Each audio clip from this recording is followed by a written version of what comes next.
हैं towards civil disobedience, towards या civil disobedience, यानी अब हम इस मूवमेंट की ओर बढ़ने जा रहे हैं। अब क्या हुआ, देखिए अब मैं आपको बताऊं, अब हमने तीनों मूवमेंट स्टडी करे, ठीक है, पीजेंट्स का और अपना प्लांटेशन वर्कर का और मिडिल क्लास का। शुरुआत में तो इन सभी ने भाई नॉन वायलेंस का साथ दिया, जब तक आए इन पे गांधी जी या नाम हम सुना, लेकिन बाद में ये लोग वायलेंट हो गए, ठीक है, कभी इन्होंने वायलेंस करा तो ब्रिटिशर्स ने वायलेंस करा, तो दोनों केस में हुआ एंड में वायलेंस ही। इसलिए फिर गांधी जी ने क्या सोचा कि अब भाई ये लोगों को अभी तो अच्छे से मुझे ट्रेन करना पड़ेगा, अभी ये लोग रेडी हैं ही नहीं इतने बड़े मास स्ट्रगल के लिए या मास हम कोई भी सत्याग्रह लॉन्च कर सके। तो फिर गांधी जी ने ये मूवमेंट को रोक दिया, एक बार बंद कर दिया। तो इन Feb 1922, Gandhiji decided to withdraw the NCM. As movement was turning violent in many places, other leaders are also tired of mass struggles and wanted to participate in elections that set up by Government of India Act 1919. तो February 1922 में महात्मा गांधी जी ने withdraw कर लिया NCM को, बंद कर दिया movement को, ठीक है। और क्योंकि ये वायलेंट हो रहा था कई जगहों पर, और बाकी अब लीडर भी थक चुके थे इतने बड़े बड़े स्ट्रगल से या इतनी रैली कैंपिंग से, वो चाहते थे अब कि उन्हें काउंसिल इलेक्शंस में पार्ट लेने का मौका दिया जाए, जो कि गवर्नमेंट उस समय करा रही थी, ब्रिटिश गवर्नमेंट, ठीक है। और कौन से एक्ट के तहत हो रहे थे ये एक्ट, बहुत इंपॉर्टेंट है, 1 मार्क क्वेश्चन आ सकता है, इसलिए बताया यहाँ पे, गवर्नमेंट ऑफ इंडिया एक्ट 1990 के तहत ये इलेक्शंस हो रहे थे, ठीक है।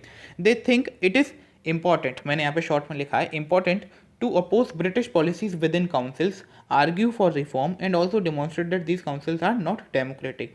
तो जो लोग ऐसा चाहते थे कि काउंसिल इलेक्शंस में हम पार्ट लें, उनका मानना ये था कि ये ज़रूरी है कि हम मतलब ऐसे स्ट्रगल तो करें, पर उसके साथ साथ ये भी बहुत ज़रूरी है कि हमें काउंसिल इलेक्शन में पार्ट लेकर उनकी जो लेजिस्लेटिव असेंबली है या जो भी उनकी ऑर्गेनाइजेशन है उसमें हमें जगह मिले, जिससे हम उनकी पॉलिसीज़ अगर कोई वो करें लाएं तो हम उसे अपोज कर सकें लीगल तरीके से, ठीक है, रिफॉर्म के लिए बात कर सके, आर्ग्यू कर सके कि हमें कुछ नया चाहिए, और हम उन्हें ये भी दिखा सके कि जो जो तुमने काउंसिल सेटअप करी है ना, ये पूरी तरीके से डेमोक्रेटिक नहीं है, ठीक है।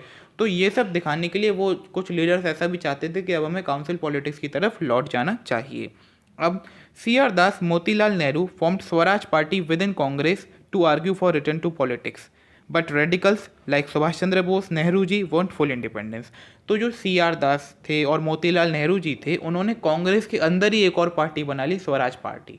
तो ये पार्टी उन लीडर्स की थी जो ये चाहते थे कि हमें काउंसिल इलेक्शंस में पार्ट लेना चाहिए, बट उसी समय जो नेहरू जी थे और सुभाष चंद्र बोस जी थे वो ये ऐसा चाहते थे कि नहीं भाई, हम तो सीधे फुल आज़ादी लेंगे और कुछ नहीं हमें चाहिए, ठीक है। तो अब हमने देखा कि कांग्रेस अंदर से ही 2 हिस्सों में बढ़ चुकी थी। Now all these things reshaped Indian politics towards late 1920s, ठीक है। तो अब ही तो 2 साल हुए थे आए हुए, तो अब हमारी दोबारा पॉलिटिक्स 1920 वाले उसमें चली जाती है। 1920 में क्या हुआ था, एक तो वर्ल्ड वॉर का इतना कर रहा इफेक्ट था, पूरी दुनिया में इकोनॉमिक डिप्रेशन था, पैसे की तंगी थी, ठीक है, और दूसरा एग्रीकल्चर पे बहुत बड़ा इफेक्ट पड़ा था। तो हम आगे पढ़ें, effect of world wide economic depression, पूरी कंट्री में बहुत ही ज़्यादा इकोनॉमिक डिप्रेशन था, किसी के पास भी कमाई नहीं थी, ठीक है। दूसरा point, agriculture prices begin to fall from 1926 and collapsed after 1930। तो मतलब एग्रीकल्चर की प्राइसेस 1926 से गिरना शुरू हुई और 1930 में तो जाकर एकदम निस्तनाबूत हो गई, मतलब बहुत ही ख़राब हाल हो गया एग्रीकल्चर का। तो एज डिमांड डिक्लाइन, और फिर क्या हुआ, एग्रीकल्चर प्रोडक्ट्स की डिमांड घटी, और डिमांड घटने से क्या हुआ, पीजेंट्स को डिफिकल्टी फेस करनी पड़ी। देखिए कुछ भी होता है सीधे मेन इफेक्ट पीजेंट्स पे जाता है भाई, पीजेंट्स को डिफिकल्टी फेस हुई जिससे वो अपना रेवेन्यू नहीं दे पा रहे थे, टैक्सेस नहीं भर पा रहे थे, और by 1930 countryside was turmoil. तो 1930 तक जो भी कंट्री की साइड एरिया से जो हमने पढ़ा जहाँ पे रेबिलियंस प्रोटेस्ट कर रहे थे ना, तो वो एकदम तहस नहस हो गए, मतलब सब फसल असल खराब, कोई कमाई नहीं किसी की, कुछ भी नहीं। तो अब हमने देखा कि कांग्रेस में अंदर से ऐसा हुआ और फिर उसके बाद दोबारा देश की स्थिति वैसी हो गई जैसा वर्ल्ड वॉर के टाइम पे हो गया था, ठीक है। ये यहाँ पे कहना चाह रहे हैं। अब हम आगे देखते हैं, अगेंस्ट दिस, अब ये इतना बुरा हाल इंडिया में हुआ तो इसका घाटा हमें तो हो रहा था, थोड़ा सा भाई ब्रिटिशर्स को भी हो रहा था, ज़्यादा नहीं तो थोड़ा सा ही। तो इसके खिलाफ टोरी गवर्नमेंट ब्रिटेन में बनाई गई, टोरी गवर्नमेंट, ठीक है, ये ब्रिटेन की गवर्नमेंट थी, वहाँ पे बनाई गई। Constituted a statutory commission under sir John Simon, तो इन्होंने एक कमीशन बनाई, सर जॉन साइमन, आपने नाम सुना होगा, साइमन गो बैक, तो वही वाला साइमन है ये, ठीक है। तो उनको अंडर में एक कमीशन दी गई, ठीक है, अब its function was to look into the working of constitutional system in India and suggest some changes. तो इस काउंसिल का ये फंक्शन था कि वो देखे कि इंडिया का कॉन्स्टिट्यूशन कैसे वर्क कर रहा है, लोग मान रहे हैं नहीं मान रहे हैं, और थोड़े उसमें चेंजेस भी सजेस्ट करे कि यार ये चेंजेस होने चाहिए, ऐसा हो वैसा हो, ठीक है। The main problem was it did not have a single Indian member, all British. तो मेन प्रॉब्लम क्या थी इस काउंसिल से? काम तो इसका सही था भाई, सजेस्ट करती चेंजेस, इसमें कोई काउंसिल में इंडियन मेंबर ही नहीं था, सब ब्रिटिशर्स भरे हुए थे, और ब्रिटिशर्स को तो सिर्फ अपने फ़ायदे की पड़ी थी, उन्हें क्या फ़ायदा कि इंडिया में तरक्की हो या ना हो। तो ये यहाँ पे बहुत ही बुरा इसका ड्रॉबैक था, नेगेटिव पॉइंट था, ठीक है। तो ये कमीशन बिल्कुल ही ख़राब थी। When Simon commission arrived in India in 1928, बहुत इंपॉर्टेंट ईयर है, 1928 में आई थी साइमन कमीशन, पूछा जा सकता है। People treated it with go back Simon, ठीक है। तो जैसे ही साइमन कमीशन इंडिया में आती है 1928 में, तो पीपल उससे कहते हैं go back Simon, go back, ठीक है। और ये सिर्फ एक ही पार्टी को ही नहीं कहती, ये कांग्रेस नहीं अपोज कर रही होती उस समय, और भी जो पार्टी थी जैसे मुस्लिम लीग पार्टी थी और भी जो थी, ठीक है, वो सब आपस में मिलकर ऐसा करती हैं। In an effort to win them over, the viceroy lord Irwin announced in October 1929 a vague offer of dominion status. तो अब इस जो प्रोटेस्ट हो रहा था, ये उसको जीतने के लिए या उस पर काबू पाने के लिए जो वाइसराय थे उस समय के लॉर्ड इरविन, उन्होंने अनाउंस करा अक्टूबर 1929 में एक वेग ऑफर ऑफ डोमिनियन स्टेटस। वेग ऑफर यानी कि थोड़ा सा, वेग मतलब थोड़ा सा होता है, तो डोमिनियन स्टेटस यानी कि आपकी बापौती चलेगी पूरे देश में। तो उसका मतलब कहा उन्होंने कि ठीक है, आप हमारे अंडर गवर्नमेंट चलाना इंडिया में, हमारा नाम होगा और आपकी गवर्नमेंट, लेकिन हमारे नीचे रहेंगे आप हमेशा।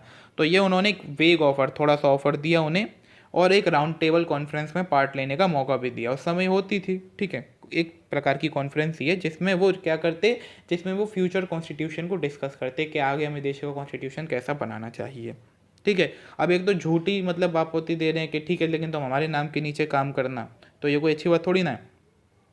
They did not satisfy Congress leader, इससे भाई हमारे जो कांग्रेस के लीडर्स थे, नेहरू जी हैं, सुभाष चंद्र बोस हैं, उन्हें मतलब नहीं लगा सही। The radicals became more assertive and moderates liberals lost their influence. तो जो ये रेडिकल्स की कैटेगरी में आते थे, जो सुभाष चंद्र बोस और नेहरू जी थे वो रेडिकल्स की कैटेगरी में आते थे, तो वो ज़्यादा असर्टिव बन गए उस समय पे, मतलब असर्टिव कि लोग उन्हें ज़्यादा स्वीकारने लगे, उनकी बात का एक दबाव बनने लगा पीपल्स पर, ठीक है। और जो मॉडरेट थे और लिबरल थे, पुरानी सोच वाले कि हमें काउंसिल पॉलिटिक्स में लौट जाएं, ये कर लें वो कर लें, तो वो धीरे धीरे अपनी इन्फ्लुएंस खोने लगे, उनका असर पब्लिक पे से कम होता जा रहा था।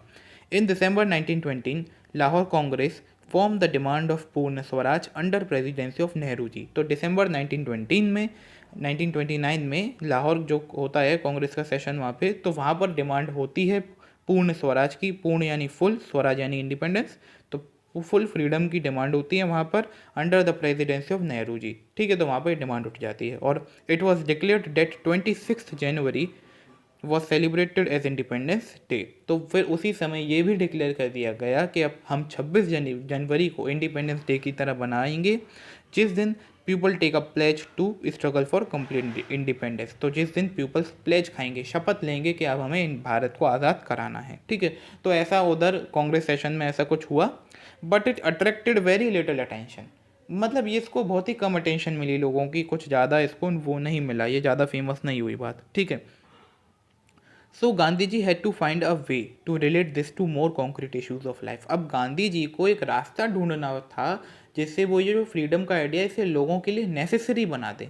मतलब अभी क्या है, लोग ठीक है काम चला ले पा रहे हैं, ठीक है, फ्रीडम के बिना भी, पर गांधी जी को कुछ ऐसा चाहिए था कि जिससे लोगों को वो कह सके कि देखो फ्रीडम नहीं होगी तो काम नहीं चलेगा, ठीक है। तो अब हम अगली वीडियो से देखेंगे कि गांधी जी ने कैसे डांडी मार्च करी और फिर अपना इस सिविल डिसोबीडियंस मूवमेंट को आगे बढ़ाया। अभी तक जो आपको समझाया, अगर समझ आया हो तो प्लीज़ इस वीडियो को लाइक कीजिएगा, चैनल को सब्सक्राइब कीजिएगा और बेल आइकन भी दबा दीजिएगा।